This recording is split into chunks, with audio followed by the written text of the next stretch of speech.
Hi there, welcome to episode 2 of this series of record reviews with me, JVT. This week we're going to look at this album, 2012's Standing at the Sky's Edge by Richard Hawley. Now Richard Hawley, if none of you are familiar with, he is from Sheffield in England. He has played with several bands, notably, most notably with Pulp for several years, with Jarvis Cocker. He's written with guys from the Arctic Monkeys, heavily influenced them. Recently he's written with Lisa Marie Presley, which, you know, he goes back to his rockabilly roots and his obvious clear love of Elvis, etc. Sheffield, where he comes from, rich roots in music. Joe Cocker, Def Leppard, Pulp, as we said, Arctic Monkeys, even the Human League came from Sheffield. So there you go, Sheffield can hold its own there. Yeah, this album, of course, my version is in vinyl.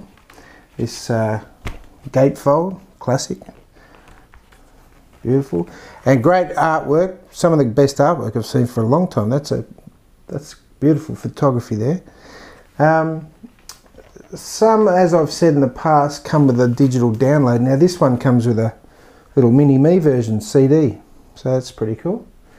Great tracks on this album include Standing at the Sky's Edge, which is the title track. Now that sort of gives you sort of a mesmerising hippie sort of a feel to it. It's like a fuzzbox guitar sound, so that's pretty cool. Down in the Woods, that hits you from the start. Richard rocks it out from the start with a guitar. It's pretty good. But he gets he's a good romantic type of singer, crooner style, when he wants to. There's a song called Seek It, which lyrically cheeky like Morrissey.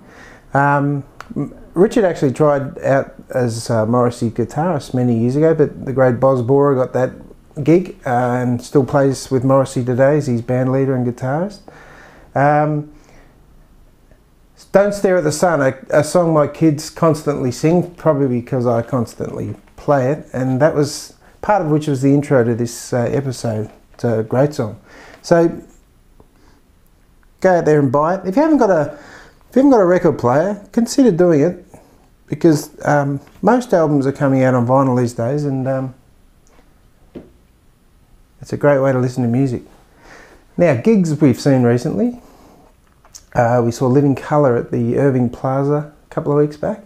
Now, Living Colour are a urban metal funk band from Brooklyn here in New York City. Had songs called The Cult of Personality, Solace of You, great songs. They were hits back in the 90s. Vernon Reid, guitar virtuoso, and Corey Glover, the lead singer, still really solid, and they're well into their 50s now, these guys, so well worth seeing. Get out and listen to some Living Colour if you want. James Taylor, we saw James Taylor last Friday night at Madison Square Garden, which it wasn't a great venue for him. The sound wasn't fantastic, and James Taylor's probably more suited to a more intimate venue like the Beacon Theatre here in New York, or the Enmore in Sydney, or even the Palais in Melbourne. But he was good. He's still in good form, and he's well into his 60s now. He probably late 60s. James Taylor. He was in fine form. Didn't get his autograph. Sorry to my dad. So we were up in the cheap seats, but it was a good show anyway.